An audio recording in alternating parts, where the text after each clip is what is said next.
That's the classic. Oh, shit, I'm recording. Oh, sorry about that, guys. I just had some mates over watching the new Where Do We Begin YouTube channel. And I've got to say, the content on there is absolutely hilarious. It's got unseen stuff that you will not see anywhere else. It's got full episodes. It's got highlights. It's got behind the scenes footage. It's got all kinds of stuff on there. And I'm going to promise you something. I'm a whole lot funnier on video than I am on audio. Granted, that is not much of a feat, but you can see for yourself how funny I am if you subscribe right now at Where Do We Begin on YouTube. But I should get into today's episode for you because it is another cracker. It's another bonus episode for you. As always, I'm Harper, only host for today, as I will be in these bonus episodes. We've had a couple quiz bonus episodes in the last 2 days, but in this bonus episode, we have got something a bit different. There are lots of people that we've had on the show that are Australian sporting icons representing our country on their national, international stage, wearing the green and gold or covering the green and gold. So we've put in the highlights of our episodes with them. People at World Cups, Olympics, World Championships, all kinds of things, just heroes of Australia and sport. So we're going to kick things off with one of my favourite interviews. I believe it was episode 7. With the great man, the voice of football in Australia. If you have ever listened or watched a football game in Australia, you know Simon Hill and his lovely voice and the lovely guy he is. So here's a little highlight from a famous night. Simon talking about a famous night in November 2005 in episode 7 of Where Do We Begin? So you did mention the Uruguay-Australia qualifier. We do have a bit of an audio grab from that game. That means that if John Aloisi can score this goal, Australia will be there. Here's Aloisi for a place in the World Cup. He scored! Australia have done it! Come on! So obviously being one of those where were you when this happened moments, how did that feel to be the voice of it? Well, to be honest, as I've said on many previous occasions, that wasn't my favourite commentary, to be honest. It was a pretty difficult night. I was jet-lagged because I'd been in Montevideo for the first leg just 4 or 5 days prior to that, so I was tired. And Craig Foster, of course, my co-commentator, as you can hear on that little graph, was very, very emotional and sort of yelped all over my call at various points during the 120 minutes and the penalties. So it was a tough night. Look, it's a wonderful thing to be associated with, and I don't know how many times I've heard that call down the years. Must be in the hundreds. I actually prefer the calls at the World Cup in 2006 to that. But it was a lovely moment, a great night. And I think the question I get asked most is, so you must have had a big night that night. Where did you go to celebrate? Hey, I went to bed. I was cooked. I don't think I even had one beer.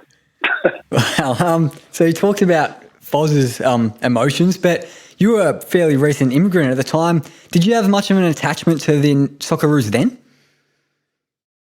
To a certain extent, but obviously not the same as somebody who's born here. And it's probably still the same now, but in some ways, that's no bad thing as a commentator because ostensibly you are supposed to be neutral, even if you're commentating to a domestic audience. So I think it helps to have a certain sense of detachment. Of course, I want the national team to do well. If I feel any connection to an Australian sporting team, it's the Socceroos because I've called so many of their games down the years, and I'm very passionate, almost evangelical about promoting football and realising football's potential in this country. So, yeah, of course I want them to do well, but am I a fan in the same way that somebody born here is? No, of course not. I was born elsewhere, and my country's England, so I think that's only natural. But as I say, I think in some respects that's no bad thing. Jeez, how good was that? Like, Simon Hill, what a talented guy he is. I'm sure he'll disagree with this, but he just seems like the kind of guy who is just amazing at whatever he puts his mind to. He's just such an amazing person and a role model as a journalist and broadcaster. So I can't thank him enough for coming on our humble little show right at the very beginning. But moving from one football icon in Australia to another, this guy is a hero of the Socceroos. 46 caps as captain for the national team, 84 in total. He's just a legend of the Socceroos throughout the 80s and 90s especially. He goes by the name of Paul Wade. And just a little shout out to Paul if you're listening. Good luck with your rehab, mate, because he had an ankle replacement operation just a few days ago, I believe. So I hope he's on the mend. I hope he's doing well. But in this excerpt from episode 29 with the great man Paul Wade, he spoke about some other surgery he had quite a few years earlier, really life-changing stuff. And not only that, he's clearly not a guy who retires from sport and just faffs about doing nothing, twiddling his thumbs, because he changes other people's lives as well. He's a real role model, inspirational person, like everyone else in the show. It's a cliche, but I truly believe that so many people that we've had on the show are just so inspiring and have changed my life for the better. I hope they've changed yours. But anyway, I'll crack in to this next excerpt, this next highlight. Paul Wade, episode 29. Enjoy. You're involved in schools and stuff now, in school programs. Is that correct?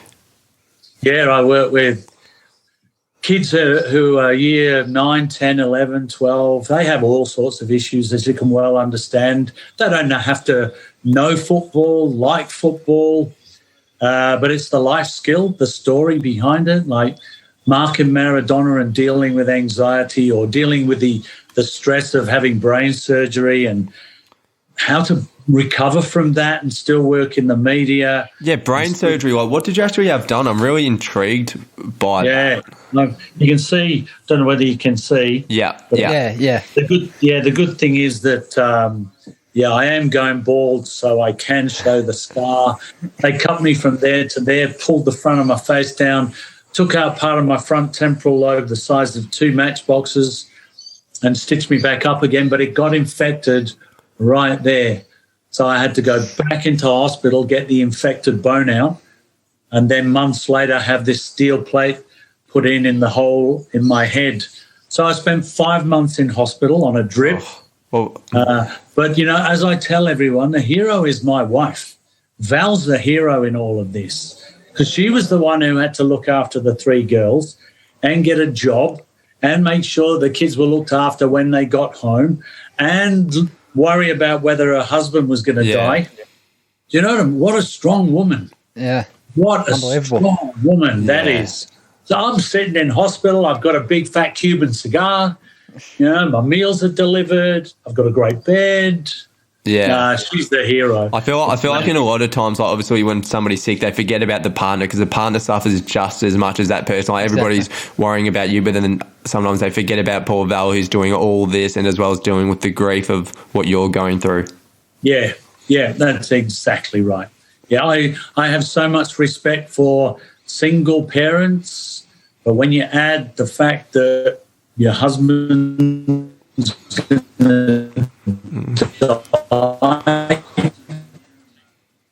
mothers to take them after school and give them something to eat or help them with their homework while she sweated in hospital while I was on a drip. So, it takes more than one person, but that person has to be strong. And we're all going to be tested, right, boys? You probably haven't had your test, but it will come and you will pass, but you'll need somebody else to help you. Yeah, how did you deal with all that anxiety and stuff you were talking about? Obviously, big motivational speaker now in schools and all kinds of stuff, but how did you deal with your mental health to pass through that challenge like you mentioned? Yeah, it's funny. I just did what I did, but then I've been reading up on what psychologists look at with anxiety. And what they've written down fits what happened to me. And I just lived with that anxiety and did what I did, probably because of that old-fashioned never let them know you're hurt. But they've all been written up now. So I just follow that pattern. I think they call it, I know it's ABC. the activating event, the belief, and the consequences. And you follow that, well, get it, everyone who's watching or listening, look it all up. And I lived that and got through it. And now I think I can put what happened to me into words based on facts and make it make sense. And that's the beauty of what has happened to me, that I actually earn a living out of telling that story and hopefully inspiring one or two people to tell someone if they're struggling, whatever. Tell somebody. They won't be able to solve your anxiety, but just the fact that somebody else knows is so important. So, so important. He's exactly right. And if you don't take my word for it, you've got to take his word for it. Paul Wade, one of the wisest guys I've ever spoken to. Not only is he one of the greatest Socceroos of all time, that's one of the most inspirational stories I've heard, and just such a motivational thing. Him taking his story and taking the lessons he's learned and helping young people, people of all ages really, with any troubles they come across through the lessons he's learned throughout his life. So that was really, really good. I've got to say, just a little side note, how lovely is Paul Wade's voice? Is that just me that thinks that? But Paul Wade has one of the nicest voices that I've ever heard. Like, if I had to pick a word to describe it, I got to say it's so pleasing. Like, pleasing is the perfect word to describe it, Paul Wade's voice. So if you're listening, just know your voice is very pleasing, and you're a very pleasing person to speak to, a very funny person to speak to. I know that was a very serious excerpt that we put out there, but the rest of the episode was a good bunch of laughs. Episode 29 that was. Encourage you to go check that one out. But move on to a new episode, a new guest, and a new sport now, rugby union. We've only had one rugby player on the podcast, now 30 episode history. But boy, what a rugby player this guy was. Through the 80s and 90s, he had 72 caps for the mighty Australian national team, the Wallabies, of course, and he's still the all-time record point scorer for the Wallabies. If you don't know who this is already, you really, really should. One of the greatest fly halves of all time. He's in every person's greatest Wallabies lineup of all time. Michael Patrick Thomas Liner, as they call him. This guy has an incredible story. So I'm going to take you back to the Wallabies World Cup win. It's the 27th of October 1991. They're about to play England at Twickenham. Of course, the home of rugby in London. It's the Rugby World Cup final. It's absolutely huge. Michael Liner, episode 19, I believe. So check that one out. Here's the excerpt. I hope you enjoy it. So it's the game day of the final. You're against England at Twickenham. Talk us through your build-up and all your preparations, all the stuff you do before the game. Talk us through that. You mentioned Twickenham. Twickenham's about a mile down the road from where I live at the moment. When we first, before this house we live in, we lived over in Twickenham. When we first moved there, probably about 6-7 years ago to Twickenham, I remember I was in town and in London and got in the back of a black cab, and the guy sort of looked in the rear vision mirror, the driver looked in the rear vision mirror and looked at me and said, Where to, mate? Yeah, I said, Twickenham. And he said to me, where else would you be going? And I said, well, I don't live at the stadium. So all we did was talk about rugby the whole way home. So, yeah, it's funny that, winning the World Cup in 91 at Twickenham, I'm sort of still here, being gravitated towards it. So on that game day, obviously extremely tense and nervous sort of day, we were out at a hotel called Oatlands Park out not too far from here, actually, in Weybridge. And it was sort of a lovely big old country hotel. The country, Weybridge is a suburb. But it had a 9-hole golf course around it and sort of lots of open park. So after breakfast, instead of sitting around and getting more nervous, etc., I always, before big games, would try and go for a bit of a walk and a bit of a kick if I could. And so I went out on my own. It was quite cold and grey and sort of misty, not wet, but dewy sort of stuff. And I took a ball with me and went for a bit of a kick and got tired of walking after the ball. And I remember there was this little creek with a bank on the side of it. And so instead of kicking the ball and having to run after it, I actually kicked up the bank and let the ball roll down, trying to save some energy. But that's what I sort of used to do on game days, is get out and do a little bit of physical sort of activity, have a kick, or have a bit of a walk in the morning, try and release that sort of tension. I don't remember too much about the build-up, other than, I just wanted to get onto the field and start playing. I didn't really enjoy the nerves before a game, particularly nervous around goal kicking and that sort of thing. But once out in the field, it was a very tight match. I think both teams didn't really want to lose the game, and more as opposed to taking the attitude of let's just go out and win this thing, which we'd done previously, particularly the week before against the All Blacks, which was probably the best sort of game we played the whole tournament, particularly the first half. We just went out and won the game in the first half. Against England, we knew we were the better team, but that doesn't necessarily give you the right to win the game. And so we had to go and do it. And England were very dogged and very dour, good defence, all that sort of thing. And it was a very conservative sort of match. So not a great game. But we got there in the end. And I just remember at the end, it was, overriding sort of sensation of relief as opposed to, absolute joy. Of course, there was happiness and joy and all that, but it was more a sense of relief that actually, there was the opportunity.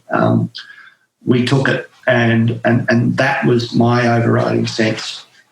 So you did end up winning it. How were the celebrations after? Having said that, the relief was short-lived, and it got pretty happy pretty quickly, I must say.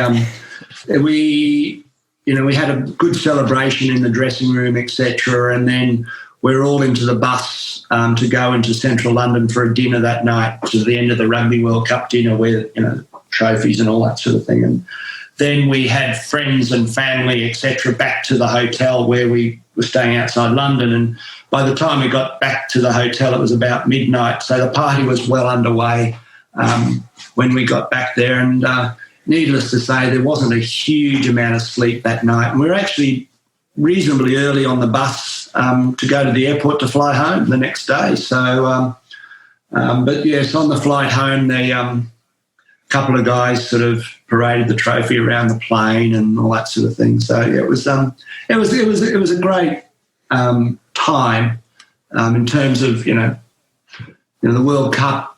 Even though it was just the second World Cup, it actually had a huge amount of meaning and continues to do so this day. And we had a ticker tape parade back in Sydney when we got home, and I remember talking to Nick about it. We were very nervous that nobody would turn up. It'd be our mum and dad and brother and sister on the side of the road waving to us. But it was a great experience as well, because it was, just all the streets of Sydney as we went through the CBD there were lined with people and all that sort of thing. And that's when we realised just how much support we had back at home at the time. We had that, as I mentioned earlier, the inkling of it, but it was a huge event and really a great thing for rugby off the back of that, sponsorship and TV and interest from kids in playing the game really sort of peaked. Michael Liner's episode, as I said, episode 19, a real good episode to listen to if you are a big rugby union fan, or if you're a fan of the podcast, or if you're a fan of good stories, because Michael Liner, good stories and good people actually, because Michael Liner is a good person with an amazing story. Of course, if you have listened to the episode, you'll know that he suffered a stroke in 2012, I think it was, might be wrong on that one, 2012, I think. So he's come back from that, and of course his amazing career as a Wallabies player, one of the greatest rugby players of all time. Highly recommend that episode. It's really good one, like I said. But move on to the next snippet, our next highlight. This is from episode 30, another Aussie icon, as the title of the podcast says. This one's Alison Annan, one of the greatest hockey players of all time. It's not at all unreasonable to say that. Of course, Hockeyroos legend, Olympic gold medalist, Jewel Olympic gold medalist, and of course now, which is what this excerpt, this grab is focused on, now the coach of the Dutch national team, Dutch women's national team, number one ranked team in women's hockey, heading into a big Olympic Games this year, hopefully. Fingers crossed that happens. 2021 Olympics, Tokyo. We're all hoping for it. And this highlight, it's actually got two separate bits in it. The first bit is Alison chatting about how being an international coach, how to foster good team unity, and just how to be a good coach in general. Really sounds very basic, but gave a very interesting answer. And the second part of it is her speaking about something that was especially interesting to me. I know Lockie agrees. Me being the stereotypical straight white man that I am, straight white sporty man that I am, chatting about the role of gender in sport and coaching specifically, which I found really interesting. Why she thinks women are more suited to certain types of roles in sport. But I'm waffling on a bit here. We should probably just crack straight in to this highlight of episode 30 with Alison Annan. Hope you like it. I know we've got lots of aspiring national team coaches listening to the show. Have you got any tips for keeping like a good team unity, have good bonds between all of your players at a national level, because they all are at maybe 4 or 5 different clubs in the Netherlands case? Oh, look, the first thing is you need to be open and you need to be honest. Open in your communicating with the players, and that's back and forward. So you need to, if you're willing to, my motto is every question that you ask, you need to be willing to answer. So if I'm asking the players to be the best that they can be, and I'm criticising or, giving feedback on that, they should be able to do the same thing back to me.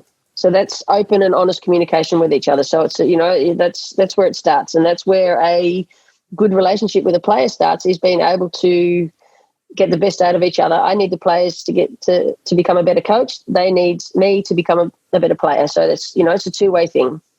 The second thing is, I think that you need to allow fun. A lot of the time, you're in the national team, this has to be serious and you have to train hard, and training hard is serious environment and you can't laugh and you can't. That's crazy. It's absolutely crazy. There are moments when you ask for full concentration. You need to be committed now 100% where we're serious about what we're doing. And there's moments where you allow for a lot of fun and enjoyment. That needs to be part of your program. Fun needs to be part of your program. You need to have enjoyment and pleasure in what you're doing. You succeed when you're enjoying what you're doing. Exactly. If you have a player turning up and she's just not happy, it's your job to find out why, and it's your job to to change that. That's coaching. Coaching's not about what happens on the field. Look, there's trainers and there's coaches. A trainer puts cones on the field and ensures that what we're practicing is applicable to how we want to play. A coach coaches behaviours. I think in probably the vast majority of sports around the world, you've got a really clear split between you're either a coach of the men or a coach of the women, but you have coached both men and women.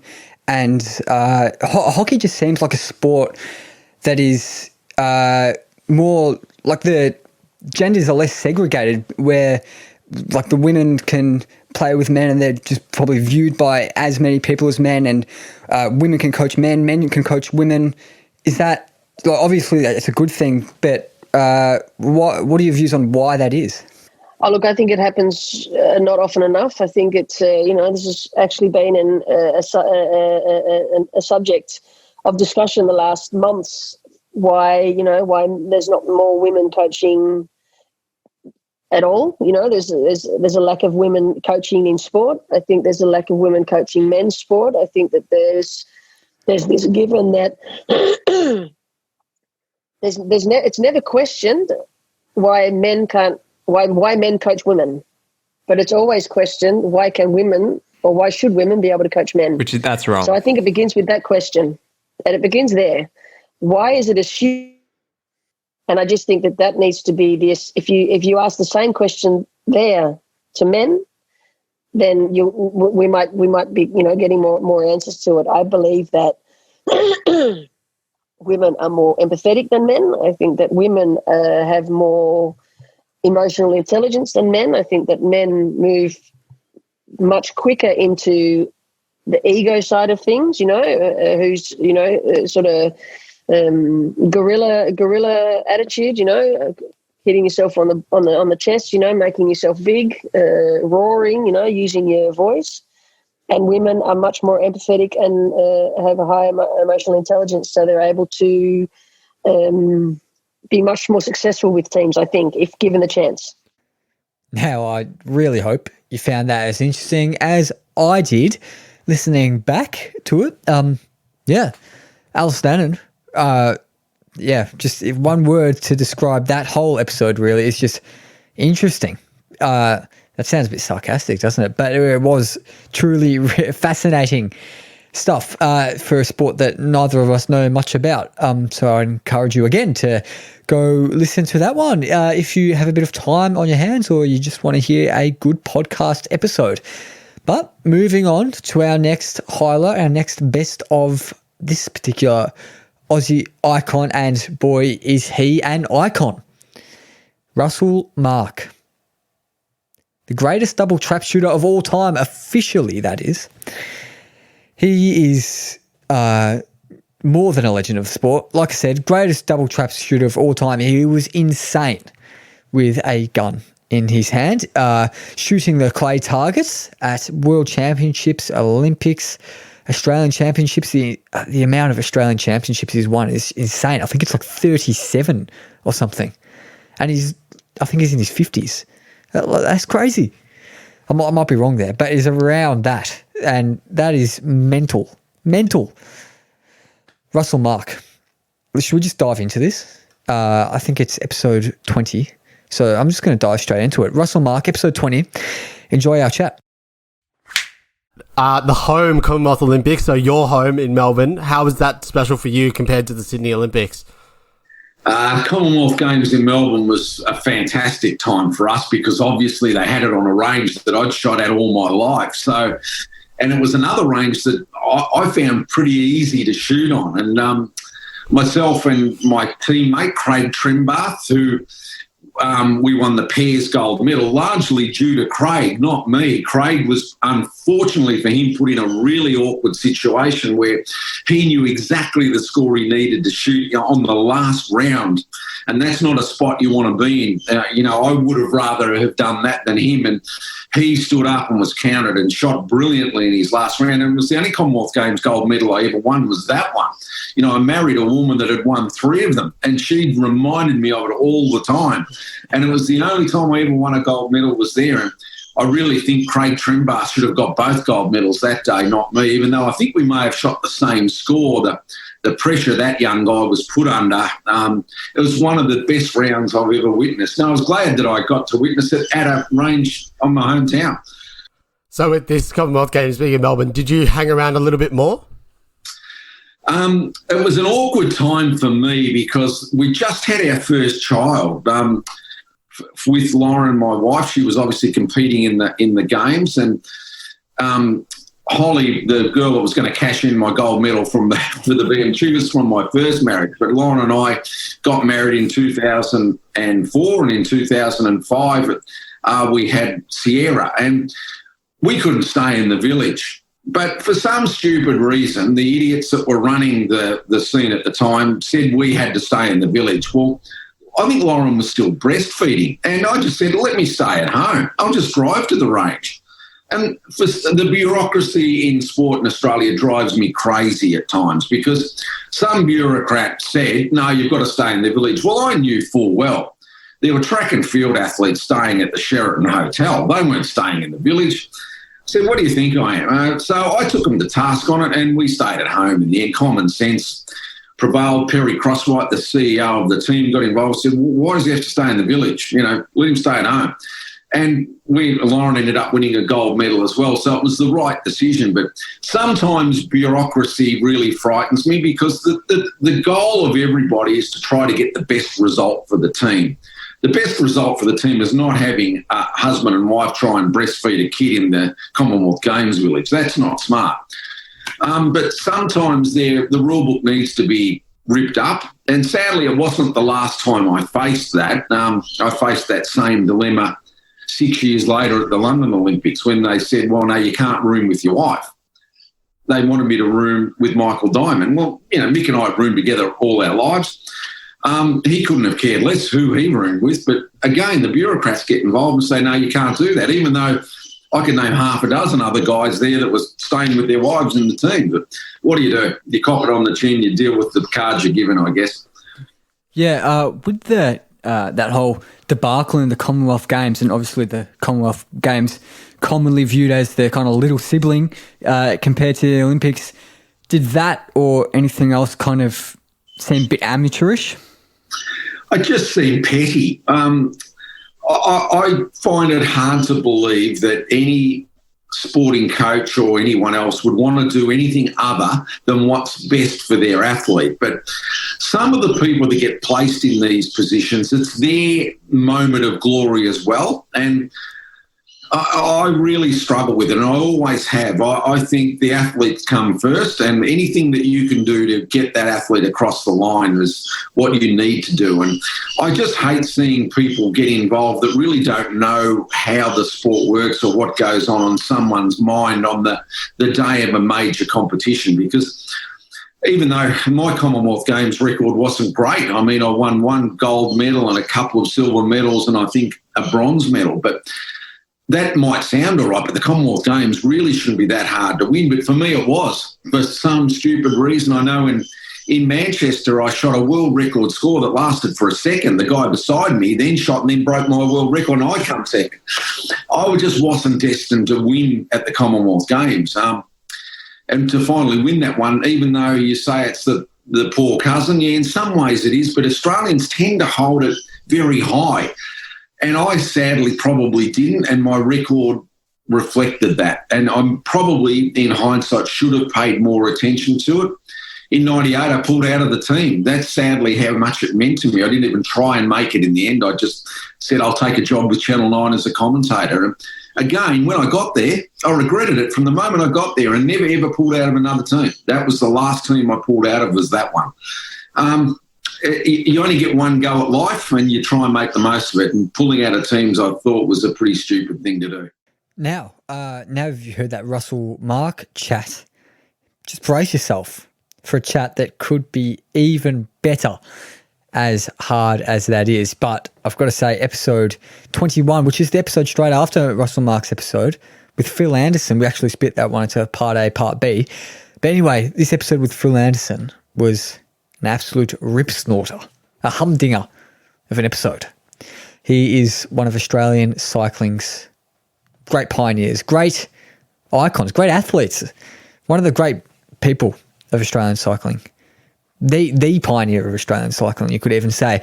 The first non-European to wear the yellow jersey in the Tour de France, which was absolutely huge for the great man Phil Anderson.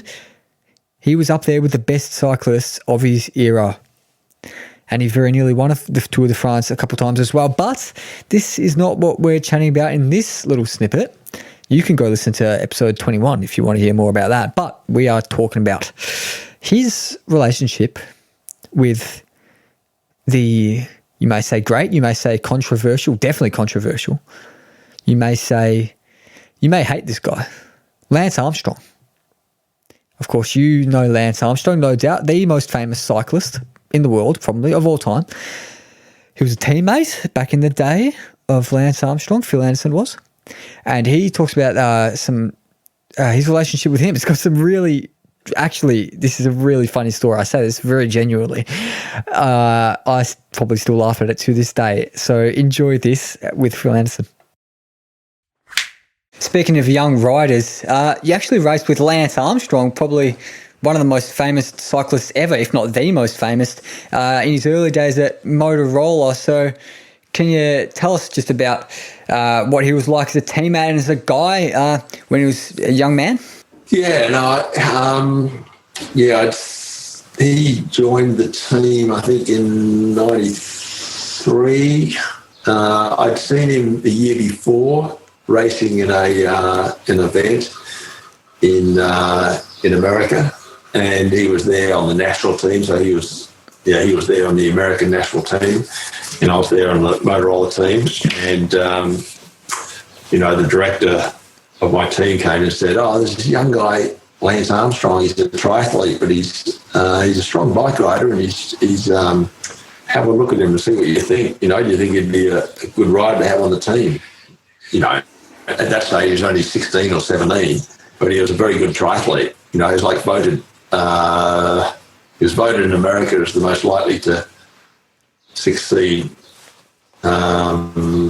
Triathlete, most likely as a junior in the whole of America. So he was a pretty good talent, and I watched him, and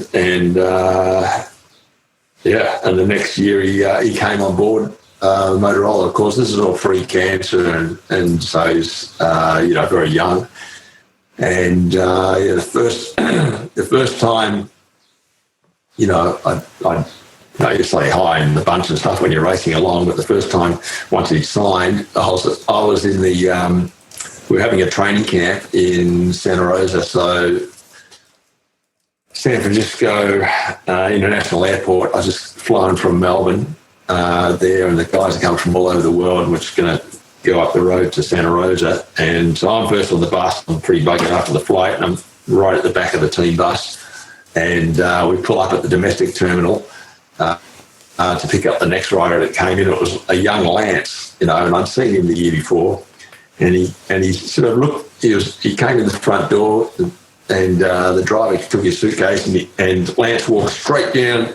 He marched straight down the aisle towards me. And I just want to bloody rest, and he gets right in my face like this, and he goes, "Phil Anderson, I'm so happy to be on the team with you. I can't believe it. I've got a poster of you in my bloody bedroom," and he's just banging on. And it's like, oh, jeez. Oh. And he just started rattling off results and all this sort of shit, rattling off my resume sort of thing, and he said, "Put it there, buddy, I'm Lance, I've only just started racing and pretty excited to be on the team with you, and I've requested to be your bloody roomie for the team meeting and for the training camp. I'm going to be there for a couple of weeks." I thought, God, 2 weeks of this. I just wanted to bloody put my feet up. And then, he rattles off. He said, "Oh, you've just gone through a messy divorce, haven't you? Oh, my mum's just bloody gone through those. Bloody awful, how did you manage?" I said, "Oh, I didn't want to bloody get into the personal shit. Didn't know him, And he said, "My mum's coming to the training camp, we're having a rest day. You should meet her. She's a bloody great girl, He's trying to set you up. trying to set me up with his mum." So that was the first time I met Lance. He put me in my place right away. But we got to know each other pretty well, and he just had a lot of energy, and kind of, it's kind of not my twilight years, but towards the end of my career, and he kind of reminded me of possibly what I appeared like when I was a young kid, just enthusiastic and, wanting to win everything. And I remember we were at a race in America later that year. We came back to race this, it was actually the national championships. Lance was going really well. And so we were there to support Lance, and there was $1 million prize too. So it was financially, it was quite a big space, and it was called the Triple Crown. And he won the first two races, and if you won the three, then you get $1 million, from a sponsor from the prize. And so he won the first two races, and so it was all the pressure on this third race. And of course, everybody's trying to prevent him from winning it, and so. We made a plan how we were going to race it. He was going to wait until the last lap or something, and then he was going to attack. And we had to go up this really steep hill we had to go up this really steep hill every lap, and that was the spot where he was going to attack. And I swear, on the very first lap we went up there, we had to go like 15 times. Lance would come up to me and say, "Phil, I feel good. I think I'm going to go next lap. I'm going to go." I said, "Lance, what are we talking about?" "Oh, yeah, I'm feeling good, I said, "Just keep it easy. Take it easy." We got another 14 times. And so every lap he came up to me and he asked me, he told me, like, it was a steep bloody wall, it's only a couple hundred metres long. It's called the Maniac Wall. It's in Philadelphia. And, because we used to do this bloody race every year. He used to stand with showers, with hoses and spray us all down. It was bloody topless ladies up there. It's bloody great crowd. And every lap. And finally, it was like the penultimate lap. I said, "Lance, next lap, okay, just save everything for that last attack," And sure enough, the last lap he attacks and, he's spinning away and looking over his shoulder saying, "Oh, keep going, you're already fucking nailed," and so he went on and he won. He only got 7 digits, $20 million. That's a whole nother story. But anyway, it was funny. It was great. But yeah, just to see that power that he had and that youthfulness, it was terrible what happened to his career, and see what became him was shocking, and what happened to the sport with the drugs. But anyway, obviously he's retired now. But I don't think he doesn't have a moment of regret either. In fact, he does a really good podcast as well. Yeah, he does. I'd definitely recommend that to anyone listening. It's definitely a good podcast. Yeah. Maybe we'll have to get him on. Yeah, there you go. Yeah, just set us up, Phil. Is it true what Phil said about your mum? I was going to ask Phil. I was going to ask you. So obviously, Lance being a young member of your team, was he your domestic? Was he the one pushing you up the hills while you had to piss? Yeah, he was. Yeah. There's actually photos getting around through Ireland. Patrick Hill and Cork. I think everybody lead me up the hill. Yeah, I used to piss on him. No, not really. I never did that, I think you had to be there. You got to go through that sort of schooling of getting pissed on, and you make sure that you never piss on it. I should have said that to my mates when I was pushing them up a bloody hill and going, "Yeah, you bastards, I'm going to piss on you tomorrow. You won't never do this again." Lesson well learned, well taught anyway. Hope you laughed at that one. Hope you share a sense of humour with me, because I found that more than rib tickling, it is fair to say. And we'll move on to our next and final guest, the final excerpt of one of our interviews. This one goes back a bit to when Jackson was my regular co-host of the show. Is it episode 18? Yeah, it's episode 18 with Brett Holman. Brett Holman, of course, World Cup goal scorer, twice a World Cup goal scorer for the Socceroos, one of few World Cup goal scorers for the Socceroos. He scored one of probably the second, or maybe you could even say greatest World Cup goal for the Socceroos. Probably not too many people will say the greatest. Tim Cahill, of course, number one, but probably the second best goal for the Socceroos in World Cup history. And that's no mean feat, of course, with what we know is number one. So we spoke with the great man in episode 18, Brett Holman, about that World Cup, his career. He certainly went through some ups and downs, and he's still going through ups and downs in his life, as everyone does. So Brett Holman is still a good friend of the show. We've spoken to him a fair bit and we kept in touch with him. Lovely bloke. I hope you enjoy this final highlights of 2020 for us. This excerpt of episode 18 with Brett Holman. Now, I don't know if you would get sick of talking about it. You've probably talked about it millions of times, but the goal against Serbia, what's rushing through your mind when you're smacking that ball from about 20 I don't get sick of it. I don't get sick of it at all. No, it's look, I've said it plenty of times, and I've said it at the same time over and over again. It goes in the back of my mind. My old man always said, I think it was every single game, if I spoke to him before the game, have a go, just have a crack. And I was in the form of my life at that stage. I scored against New Zealand before we left on tour to score the winner. Training camp in South Africa, I was just in form. I was hitting the right notes. I felt really fit. Scored against Ghana. I don't think 9 out of 10 times I would ever shoot from that position again. But that's what happens when you're in that sort of form. You do have a crack. You hit it sweet enough, it goes in the bottom corner, and you go absolutely nuts. But it was a great feeling, the best feeling that you could ever experience as a career of football. That you could never experience anything else like that. It was amazing. So I've got one last question about that World Cup. Obviously, me being there, I remember traveling out from Johannesburg just in a car with 3 or 4 other of us, driving to Rustenburg, and realistically, they didn't plan well because it's crap stadium. The public transport wasn't great. We had to walk a little bit of the way, get on a bus, walk a little bit of the way from the car park. But did you really appreciate all the fans coming all this way and doing that sort of stuff to support you guys? It was. Do you know what? I suppose in one way you almost sort of would love to the World Cup to almost sort of be expanded away, so you can almost sort of cherish those moments after the games and stuff like that, and really sort of mingle with the supporters and because, like you said, that is so.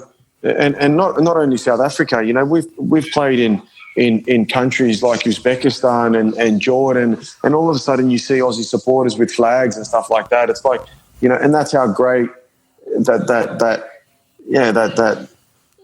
feeling that Australians have, I suppose, with each other, no matter where we are, and to have that support. You're looking up when I scored the Ghana goal, you go away and you run away and you see that just green and gold, and that's what you're there for. For those people who travel around the world to come and see a World Cup and spend all their hard-earned money and to go to games. It's like, they're here to support you. Let's give them something to cheer about in a way as well. And I think sometimes supporters don't maybe feel that because it's very maybe closed off sometimes too much, because it's sort of in and out, bus in, bus out, that sort of type of stuff, and you don't have that interaction. And it's a shame because I don't think there'll be one player who wouldn't cherish and really understand how important supporters are, because they actually make that atmosphere and create that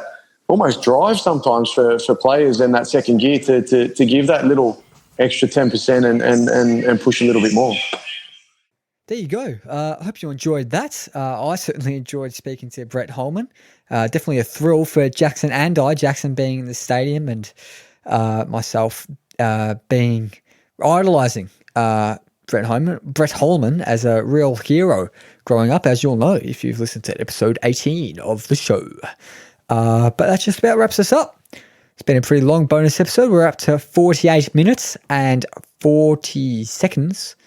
That was the final excerpt. We've got another bonus episode coming tomorrow, bit of a different theme, and I'll let you in a little secret. I think we've got a guest. I think I've lined up a guest for tomorrow's bonus episode. So I hope I will be in your ears tomorrow, dear listener. And I look forward to you hearing me and me appreciating you for listening to this podcast that we call Where Do We Begin? Thanks for listening again, and have a wonderful day.